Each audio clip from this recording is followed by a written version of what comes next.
Hey everyone, welcome to CLAT point and let's start आज का the Hindu news discussion. चलिए फिर शुरू करते हैं हमारे आज की न्यूज़पेपर डिस्कशन की। अगर आप क्लैट 2025 की तैयारी कर रहे हैं then you can enroll in our titan batch, जिसका कॉस्ट है 21,999, जिसमें हम आपको mocks, books, classes, live classes, personal mentorship, everything you needed to crack this exam सब कुछ देने वाले हैं। वहीं अगर आप प्रहार मतलब हमारा अगर क्लैट 2026 का बैच चाहते हैं तो 39,999 रुपीज़ में आप इसमें इनरोल कर सकते हैं। Here also you are going to get everything for 2 years, classes, books, live classes, mocks, everything। ठीक है, तो आप इन दोनों कोर्सेज के डेमो क्लासेस हमारे ऐप से चेक कर सकते हैं। अगर आप हमारे मॉक्स चाहते हैं फॉर क्लैट 2025 तो भी आप इनरोल कर सकते हैं। अगर आप बुक्स चाहते हैं तो भी आप हमारे वेबसाइट या ऐप को चेक कर सकते हैं। And if you are preparing for NLSAT और CLAT PG then also you can visit our app and application website. ठीक है, तो देखो यहाँ पे पहले तो कुछ अवार्ड्स मिले हैं। तो ये अवार्ड मिले हैं, स्पोर्ट्स स्टार अवार्ड्स हैं, अलग अलग स्पोर्ट्स में जो खिलाड़ियों ने अच्छा किया है। बट बहुत सारे अवार्ड आते हैं हमारे देश में पूरे साल भर में, तो इतना इम्पोर्टेंट नहीं है। एक बार स्पोर्ट्स वाला पेज पे रीड मार लेना चाहो तो, बट मुझे नहीं लगता एग्ज़ाम में ही डालेंगे। ठीक है, यहाँ पे है will scrap free movement regime on Myanmar border से अमित शाह। देखो म्यांमार का मैंने आपको बताया है कि जो नॉर्थ ईस्टर्न स्टेट्स है ना, उसमें जो म्यांमार के बगल में जितने भी आपके नॉर्थ ईस्ट स्टेट्स हैं उसके कुछ 10 किलोमीटर या 20 किलोमीटर का एरिया है जहाँ पे फ्री मूवमेंट है। मतलब म्यांमार का लोग भी बिना किसी रोक टोक के वहाँ जा सकता है और इंडिया का नॉर्थ ईस्ट का लोग भी वहाँ पे बिना किसी रोक टोक के जा सकते हैं। तो इसको ही रोक लगाने की बात हो रही है। अब ये काफ़ी डिफ़िकल्ट हो जाएगा क्योंकि वहाँ पे ना शादियाँ भी क्रॉस बॉर्डर्स होती हैं बहुत ज़्यादा। जैसे म्यांमार के लोगों की शादियाँ हुई हैं उस 10 किलोमीटर के एरिया में। और क्योंकि देखो ब्रिटिशर्स ने जो यार मतलब जो बंटवारा किया भारत का, जब भारत को उन्होंने अलग किया तो उन्होंने ना कोई बाउंड्री को कोई इसने दिमाग लगा के नहीं रखा कि यार ये वाला गांव जो है ये लोग साथ में रहते हैं तो इनको इसमें कर दो, उसको ऐसे कर दो। उन्होंने अपने हिसाब से कर दिया। तो इस चक्कर में ना ये आज से नहीं बहुत समय से म्यांमार का वो जो बॉर्डर एरिया है वहाँ पे लोग एक दूसरे के यहाँ जाते रहते हैं। तो अब उसी पर रोक लगाने की बात चल रही है। तो वो ये वाली न्यूज़ थी। इसके बाद आज का हमारा एक आर्टिकल है इकोनॉमिक टाइम्स का, हिंदू में, ऐसे एग्जाम के पर्सपेक्टिव से नहीं है। OPS वर्सेस NPS मतलब old pension scheme versus new pension scheme क्या है और क्यों। आप बहुत सारे भारत के ऐसे स्टेट्स अभी देख रहे होंगे जहाँ पे ओल्ड पेंशन स्कीम को वापस लाने की बात कर रहे हैं। और राजस्थान जैसे एक स्टेट था जहाँ पे लास्ट ईयर पुरानी सरकार ने कहा था कि चलो OPS हम वापस दे देंगे। तो ये क्या है OPS NPS, आपको पता होना चाहिए। तो अभी हम इसको डिटेल में देखना शुरू करते हैं। ठीक है, एंड बेसिक ये था। इसमें एक चीज़ और है आज के द हिंदू में, ऐसे एग्जाम के पर्सपेक्टिव से नहीं है। आप RC CR के लिए न्यूज़पेपर थोड़ा रीड करना चाहो तो कर लेना। ठीक है, ये तो old pension scheme versus new pension scheme क्या है बिल्कुल आराम से समझ में आ जाएगा। और ये one and the last time मैं आपको समझा रहा हूं। और ऐसा कुछ भी नहीं है कि इसमें मैं कुछ भी कंटेंट्स रख दूंगा। मेरा ये हमेशा रहता है पर्सपेक्टिव कि अगर मैं आपको कोई भी चीज पढ़ा रहा हूं ना तो ऐसा कुछ नहीं कि जो हमारे कोर्स के बच्चे उनके लिए अलग, आपके लिए अलग। उस पर्टिकुलर टॉपिक के अंदर सब कुछ आपको बताऊंगा, चाहे जहां से जो भी पूछ लिया जाए। तो आज के सेशन में हम ओल्ड पेंशन स्कीम क्या है पहले ये समझेंगे, फिर हम समझेंगे कि न्यू पेंशन स्कीम क्या है और फिर अभी क्या ड्रामा चल रहा है हमारे देश के अंदर। तो सबसे पहले देखो, अगर ओल्ड पेंशन स्कीम को मैं आपको बिल्कुल सिंपल तरीके से समझाऊं तो देखिए 2004 से पहले क्या होता था। कहानी ये थी कि कोई मान लो बंदा है जिसका नाम है X, इसकी 50K सैलरी है। इसकी क्या है 50K बेसिक सैलरी है। ये 50K की सैलरी पर रिटायर होता है तो इसका सीधे सीधे 50% इसकी पेंशन आने लग जाएगी। मतलब मिस्टर X की पेंशन हो जाएगी 25,000 रुपए। ये फिक्स है और ये हमेशा आएगी। इसके अंदर मिस्टर X को कुछ भी कंट्रीब्यूट नहीं करना था। मिस्टर X को कुछ पैसे अपने जेब से नहीं देने थे। सरकार इनका बर्डन उठाएगी आफ्टर ही गेट्स रिटायरमेंट। तो ये ओल्ड पेंशन स्कीम थी। हुआ क्या, 2004 में जब अटल बिहारी वाजपेयी जी की सरकार थी, उन्होंने ना ये ओल्ड पेंशन स्कीम को खत्म करते हुए न्यू पेंशन स्कीम ले आए। अब आप कहोगे कि सर ये क्यों ही ले आए, क्या मतलब क्या रीजन था। देखो एक बात तो साफ है ना कि सिर्फ सरकारी एम्प्लॉइज का भला करके देश का तो इकोनॉमी की हालत अच्छी नहीं हो पाएगी। मतलब ये पूरा का पूरा बर्डन ओल्ड पेंशन स्कीम में कौन उठा रहा था, सरकारें उठा रही थी। और ये सरकार कहां से पैसा लाती है भाई, आपका हमारा टैक्स पेयर्स का पैसा पे हम करते हैं, वो इन लोगों को दिया जा रहा है। तो प्रॉब्लम ये हो रही थी कि ओल्ड पेंशन स्कीम जो है ना सरकार के ऊपर बहुत ज्यादा बर्डन क्रिएट कर रही थी। और इसके वजह से सरकार को ये चीज समझ में आई कि भाई ये ओल्ड पेंशन स्कीम सही नहीं है और 2004 के बाद एक कॉन्सेप्ट आया जिसको हम लोग न्यू पेंशन स्कीम के नाम से जानते हैं। अब अगर मैं आपको न्यू पेंशन स्कीम के बारे में बताऊं, और एक और चीज है, ओल्ड पेंशन स्कीम के अंदर ना आपको 2 बार साल में महंगाई भत्ता भी मिलता था। जो ओपीएस है उसमें 50% आपकी जो लास्ट सैलरी होगी प्लस साल में 2 बार महंगाई भत्ता भी मिलता था। अब क्या हुआ, 2004 के बाद इंट्रोड्यूस किया गया क्या, न्यू पेंशन स्कीम। अब न्यू पेंशन स्कीम क्या था, न्यू पेंशन स्कीम के अंदर यह था कि वो जो गवर्नमेंट एम्प्लॉय है जिसको पहले कुछ भी कंट्रीब्यूट नहीं करना पड़ता था अपनी पेंशन के लिए, अब वो 10% अपनी सैलरी का कंट्रीब्यूट करता रहेगा फॉर हिज पेंशन, और जो गवर्नमेंट है वो मैक्सिमम 14% तक कर सकती है। इसके अलावा सरकार इस पैसे को इन्वेस्टमेंट स्कीम्स में डालेगी। मतलब ऐसा नहीं कि सरकार पैसा रख के अपने पास रख रही है, ये जहां भी पैसा इकट्ठा होगा सरकार इस पैसों को इन्वेस्टमेंट स्कीम्स में डालेगी, और वहां से जो रिटर्न आएगा उसका, फिर से मैं रिपीट कर रहा हूं, वहां से जो रिटर्न आएगा उसका 60% आपको तुरंत मिल जाएगा जैसे ही आप रिटायर हो गए। जैसे कि मान लो 1 CR का आपके पास टोटल कंट्रीब्यूशन हो गया आफ्टर ऑल द पेंशन, आपने जो मंथली जो आपने अपना परसेंटेज कटाया, सरकार ने कटाया, सरकार ने इन्वेस्टमेंट करी, और टोटल आपका सम हो गया 1 करोड़ रुपए का। अब इस 1 करोड़ में से 60 लाख तो आपको रिटायरमेंट के तुरंत बाद मिल जाएगा। जो बचा हुआ 40 लाख है ना, ये आपके पास मंथली थोड़ा थोड़ा करते हुए आता रहेगा, एज इन केस ऑफ जैसे पेंशन कुछ महीने, जैसे पेंशन आती है ना हर महीने, तो वैसे। तो ये है आपकी न्यू पेंशन स्कीम। मैं फिर से रिपीट कर रहा हूं, ओल्ड पेंशन स्कीम के अंदर जो एम्प्लॉय होता था उसको 1 रुपए का खर्चा नहीं करना होता था, उसको फिक्स अमाउंट 50% उसकी सैलरी का आ जाता था, उसके तरफ से कोई कंट्रीब्यूशन नहीं था।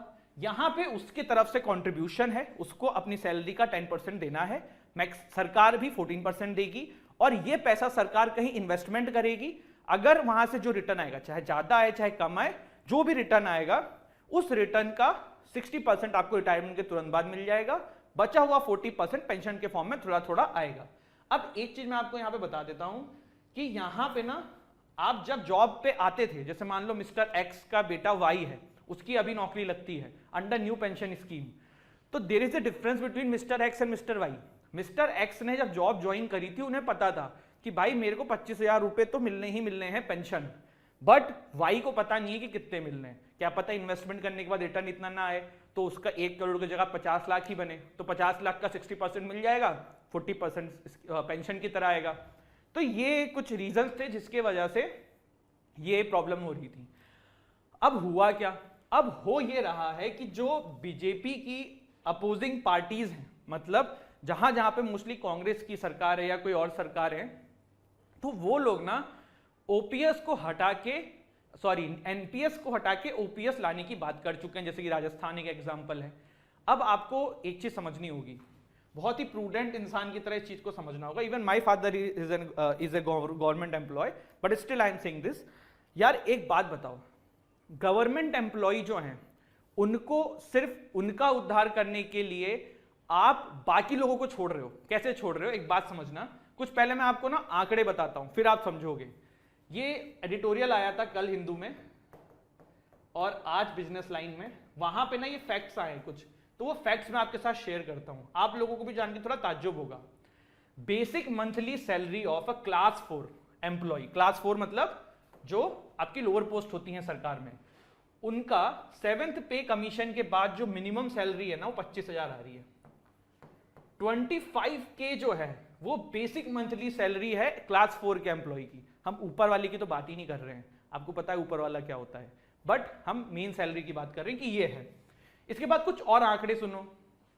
जो गवर्नमेंट है ना, आपको पता है कि गवर्नमेंट जो है काफी सारी सोशल सिक्योरिटी की स्कीम्स निकालती है कि जो आम आदमी, जो प्राइवेट, क्योंकि ये तो जो पेंशन हैं तो सरकारी लोगों के लिए ना, जो प्राइवेट काम कर रहा है उनका क्या, तो सरकार जो है ना सोशल स्कीम्स निकालती है कि आप पैसा कंट्रीब्यूट करो और उसके बदले में जो है हम आपको बाद में पैसा देंगे। तो उसमें आप देखते क्या हो कि बहुत सारे स्टेट्स में वो जो मिनिमम पेंशन का अमाउंट है ना वो 500 है और कहीं कहीं पे 2000 है। लेकिन आपको पता है कि सरकार का, गवर्नमेंट का मिनिमम पेंशन का अमाउंट ना 9,000 है, मतलब 9,000 से कम तो आप किसी को पेंशन दे ही नहीं सकते हो। सबसे नीची से नीची पोस्ट जो होगी ना उसमें भी 9,000 रुपए देने हैं। बट आप सोशल जो और सरकारों की स्कीम है उसका देखो कि जो प्राइवेट बंदा है उसमें 14 स्टेट्स में 500 रुपीज भी है मिनिमम पेंशन। 500 रुपए में आज के डेट में क्या होगा, तेल का डब्बा नहीं आएगा महीने का। और कहीं पे 2,000 रुपए, इसमें भी क्या हो जाएगा। ठीक है, अभी ये बोला जा रहा है कि जो ओपीएस लेके आ जाओ, एनपीएस की जगह पे ओपीएस कर दो, इससे डिस्क्रिमिनेशन कम हो जाएगा समाज में। लेकिन राइटर जिन्होंने आर्टिकल लिखे उन्होंने कुछ फैक्ट्स रखे हैं जो बहुत पॉइंटेड फैक्ट्स हैं, मैं आपके सामने शेयर करता हूं। आप ये देखिए कि वर्ल्ड इनइक्वालिटी रिपोर्ट 2022 आई थी, उसमें यह बोला गया था कि भारत के बॉटम 50% ऑफ द पॉपुलेशन जो है ना वो महीने का 4,468 रुपए कमाती है, और उसके बाद जो मिडिल 40% है ना वो 14,669 रुपीज कमाती है। अब एक बात बताओ, मतलब 90% जनता की तो ये सैलरी है, जो ऑलरेडी टॉप 10% पे हैं, जो क्लास 4 है वो 25,000 कमा रहा है, तो इसका मतलब वो लोग तो सारे 10% में। तो जो टॉप 10% हैं आप उन्हीं के लिए स्कीम ला रहे हो, और वो ऑलरेडी कुछ ना कुछ पैसा कमाएंगे एनपीएस के थ्रू भी, लेकिन ओपीएस पे सारा बर्डन सरकार का आ जाएगा। तब सरकार वो जो पैसा है वो उन लोगों पे खर्च करेगी जो टॉप 10% है, जो गवर्नमेंट एम्प्लॉइज हैं, जिसके वजह से सरकार बहुत सारी स्कीम जो नॉर्मल जनता के लिए चलाती है वो नहीं चला पाएगी। जैसे कि आप एग्जांपल ले लो, मनरेगा, इंफ्रास्ट्रक्चर डेवलप नहीं कर पाएगी। आपको अभी बात समझ में नहीं आ रही होगी, मैं एक एग्जांपल से आपको समझा देता हूं। एक सरकार है, इसके बैंक में 100 रुपए हैं, ठीक है। अब न्यू पेंशन सिस्टम में इसके 100 रुपए में से सिर्फ 20 रुपए खर्च होते थे, लेकिन अगर ओल्ड पेंशन सिस्टम आ जाएगा तो 100 में से 60 रुपए खर्च हो जाएंगे। अब आप समझो कि ओल्ड पेंशन स्कीम में इस सरकार के पास आम जनता के लिए खर्च करने के लिए बचे हैं सिर्फ 40 रुपए, वहीं न्यू पेंशन सिस्टम में इसके पास बचे हैं 80 रुपए। तो ज्यादा जनता का भला कब कर पाएगी सरकार, जब न्यू पेंशन सिस्टम होगा। तो ये प्रॉब्लम है और इसकी वजह से सारा बवाल चल रहा है। अब क्योंकि कुछ पॉलिटिकल पार्टीज ने कर दिया है तो बीजेपी जहां जहां पे है वहां पे भी ये प्रॉब्लम हो रही है। अभी देखो, आप ये सोच रहे हो कि सर फिर सरकारें कर क्यों रही हैं। मैंने आपको देखो कितनी बार बताया है कि हमारे देश में जो पॉलिटिकल पार्टीज आती है ना, इनका लॉन्ग टर्म विजन नहीं रहता है। अभी जिन जिन स्टेट्स में पॉलिटिकल पार्टीज, इनको पता है कि अगले 5 साल फिर नहीं आना है, फिर उसके बाद ही आना है, तो ये तो ही करके चले जाएंगे, बर्डन इनके ऊपर थोड़ो है, वो तो जो अगली पार्टी आएगी वो झेलेगी। तो इसीलिए लॉन्ग टर्म विजन के साथ ना पॉलिटिकल पार्टीज काम नहीं कर रही हैं देश में, और ये सारी प्रॉब्लम झेलनी पड़ जा रही है। ठीक है, कुछ और फैक्ट्स है तो देखो इसके बाद जो है आज की न्यूज़पेपर का फॉरेन वाला पेज थोड़ा देख लेते हैं। तो यहाँ पे देखिए, Russia blocks remaining anti Putin campaigner Nadezhdin from poll. तो यार रशिया में देखो डेमोक्रेसी ऐसी सब कहने की बात है, पुतिन जी के जो भी अपोजिशन थोड़ी सी मजबूत होती है उसको दबा दिया जाता है, तो वही यहाँ पे हुआ है।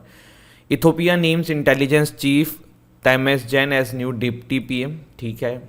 यूएस एयर स्ट्राइक स्किल pro Iran commander in Baghdad. Volcano in Iceland erupts for the 3rd time since December. यहाँ पे देन हमने देखा Pakistan votes as military attack surge and Imran party cries foul. देखो इलेक्शन हो रहे हैं बट कितने सही हो रहे हैं कितने गलत हो रहे हैं, दिस इज़ मतलब एक अलग ही बात है। यहाँ पाकिस्तान में क्या हो रहा है वही वाली बात है, डेमोक्रेसी सिर्फ कहने की है बट एक्चुअल में है नहीं। यूक्रेन के आर्मी कमांडर, इनका नाम है वेलेरी जलूंचनी, इनको अपनी पोस्ट से हटा दिया गया है, तो this is also a news. Then तो ऐसे ही है, Bolsonaro targeted as Brazil police probe coup attempt. तो ये है रशिया स्टॉर्म्स यूक्रेनियन आविद्विका, ठीक है, ये भी ऐसे ही न्यूज़ है। यहाँ पे देखो स्पोर्ट्स वाले में जो मैं आपसे कह रहा था ना, ये लिस्ट ऑफ अवार्ड्स है, तो आप चाहो तो स्क्रीनशॉट ले लेना जस्ट रीड करने के लिए। तो sports star annual honours award है ये, और यही यहाँ पे आज की न्यूज़ में ये निकला हुआ था, ठीक है। इसके बाद एडिटोरियल जो है ना वो कुछ करंट अफेयर के पर्सपेक्टिव से नहीं है। देखो यूसीसी है, कल डिटेल में कर लिया है, बाकी आप इसको थोड़ा सा आरसीएन इसके पर्सपेक्टिव से पढ़ सकते हो। यहाँ पे ट्रम्प यूएस इलेक्शन के ऊपर है।